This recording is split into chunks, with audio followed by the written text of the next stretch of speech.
बंदा पूछे तू वड़ेवे लैन गई सी आम खान, वो बंदा तू पूछे भाई एक तजर्बा जिंदगी में कर बैठी थी, तू जरूर बढ़ना सी बॉर्न प्ले बॉय। बंदा पूछे भी तू उसे बताऊं लैन गई सी, बदनाम ज़माना और गलीज़ तरीन लोग हैं। अस्सलाम वालेकुम जी, मैं मोहसिन बिलाल। कहते हैं कि बेवकूफ़ दोस्त से अक्लमंद दुश्मन बेहतर है।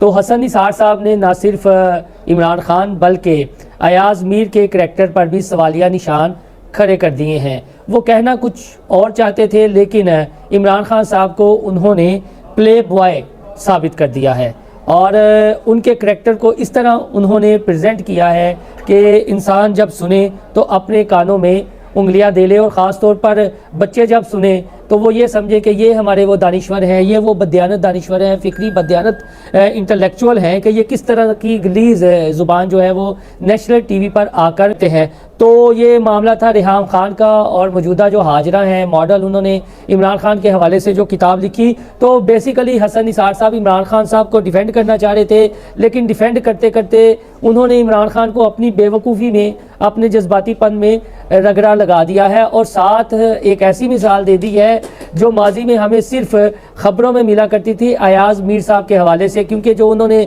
हवाला दिया है इस तरह का हवाला तो अयाज़ मीर साहब के हवाले से था, और माजी में उन पर इस तरह का इल्ज़ाम भी लग चुका था कि उन्होंने अपनी घरेलू मासूम मुलाजमा को हवस भरी निगाहों से देखा या उनके साथ कोई हरासगी का वाक़या करने की कोशिश की। तो हसन निसार साहब ने समा टीवी पर बैठकर जो फरमाया है इमरान खान साहब के हवाले से, क्योंकि जो हमारे पीटीआई के दोस्त हैं वो हसन निसार साहब की बड़ी ट्रोलिंग करते हैं उनके हक़ में, क्योंकि वो इमरान खान साहब की बात करते हैं, लेकिन बेवकूफ़ी में वो इमरान खान साहब को प्ले बॉय साबित कर चुके हैं। और जो उन्होंने कहा है वो एक बार आप ये सुन लें। लेकिन नॉर्मल है, हमारे यहाँ खानदानों के ताल्लुकात बर्बाद हो जाते हैं।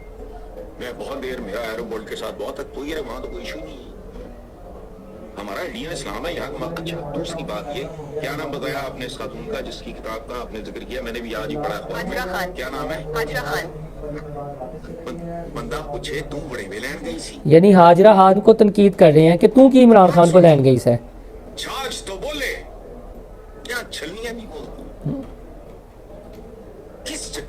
किस चक्कर में अब रेहाम खान को भी तनकीद का निशाना बना कि तुम्हें पहले तलाक हो गई थी, तुम दूसरी दफा इमरान खान के पास क्या लेने गई थी? इसका इमेज बड़ा साफ सुथरा हो, या उसके पास जाओ, उससे शादी करोगे जिसका इमेज बहुत साफ सुथरा हो।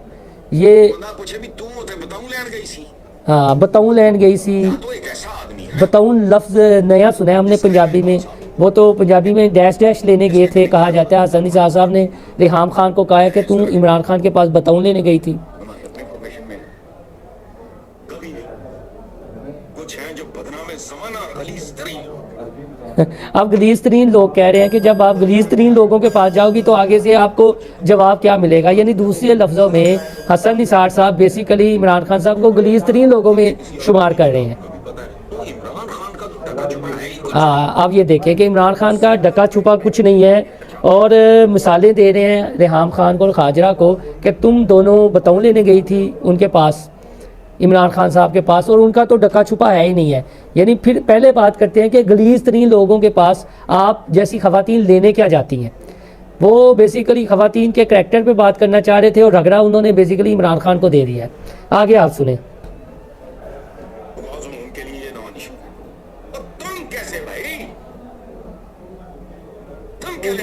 हाँ, तुम बार बार तो पता ही ना हो एक आदमी के बारे में इस तरह का। हाँ, अब वो कह रहे हैं कि तुम्हें नहीं पता एक आदमी का कि वो प्ले बॉय है, तो तुम दोनों उसके पास लेने क्या गई थी।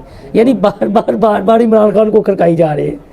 डिफेंड करने की जगह उन्होंने इमरान खान को जो पहले मैंने कहा है कि प्ले बॉय साबित कर दिया है कि गलीज़ तरीन और चीज़ें। लड़ाई के बाद जो थप्पड़ हाँ, याद आया उसको अपने मुंह पे मारो। तो उसका थ्रू आउट में जो प्ले बॉय कराया उसने भी छुपाया भी नहीं।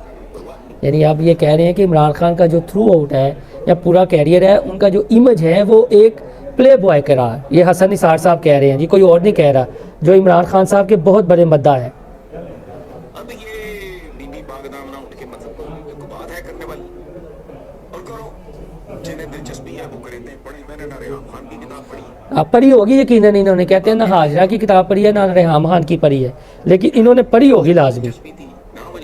हाँ, नापसंदीदा है, लेकिन नॉर्मल है हमारे यहाँ खानदानों। इसका इमेज बड़ा साफ सुथरा हो, किसी को पता ना हो, वो is a born play boy. बंदा पूछे भी तू होते बताऊं लैंड गई सी।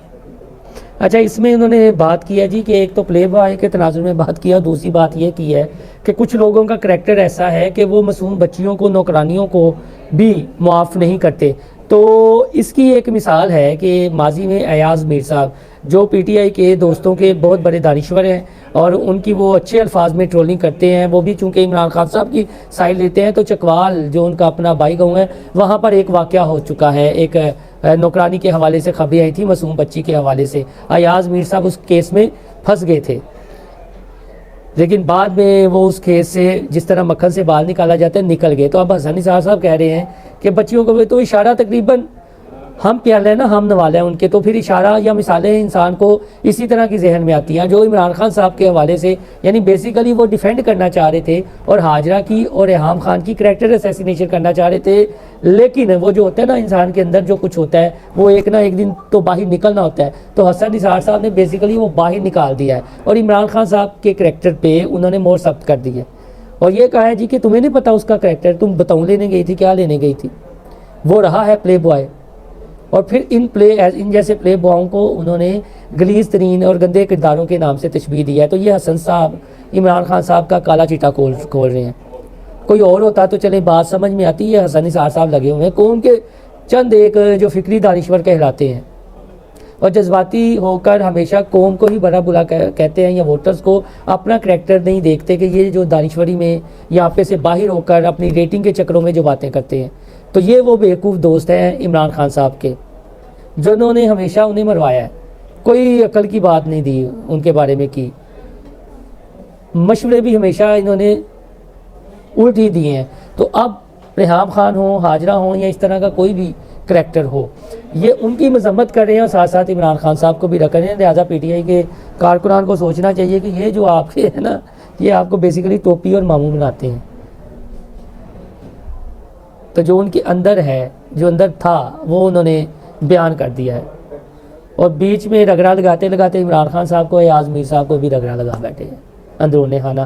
क्योंकि अब ये क्लिप सोशल मीडिया पर वायरल होना शुरू हो गया है तो जाहिर है कोई पूछेगा ना कि ये वही बच्चियों वाला मासूम नौकरानियों वाला क्या मामला है। तो लोग तो सवाल करेंगे कि यार ये किसके हवाले से बात की है। तो मैंने आपको बताया कि माजी में इस तरह का वाक़या हो चुका है, वो झूठा है सच्चा है ये एक अलग मैटर है, लेकिन अयाज़ मीर साहब के हवाले से ये खबर ज़रूर माजी में मीडिया की जीनत बन चुकी है और इमरान खान साहब को जो उन्होंने कहना था वो कह दिया है। अब इसकी बेशक वजाहत करते फिरें, जब पीटीआई वाले इनकी ट्रोलिंग करेंगे तो लग समझ जाएगी और फिर ये वजाहत भी करेंगे। और एक ऐसे चैनल में बैठकर ये अपना तबसरा कर रहे थे कि जिसके मालिक बड़े कॉन्शियस है ख़वातीन के मैटर को लेकर, यानी मैं अब्दुल अलीम खान साहब की बात कर रहा हूँ कि ख़वातीन के मैटर को लेकर बड़े कॉन्शियस है, यानी इस तरह की कम वो बातें किया करते हैं। उनके अदारे में अब ये बातें हो रही हैं तो अदारे की जो मैनेजमेंट है उन्हें भी सोचना चाहिए कि अल्लाह दा वास्ता जे किहड़े करैक्टरां नूं बिठा के ਜਿਹੜੇ ਅੱਗੇ ही फिक्री बददियानत ने वो यूथ ਨੂੰ की देंगे और जो आपके तिंका करके आपकी इस्तेकामे पाकिस्तान पार्टी बन रही है, जब आपके वोटर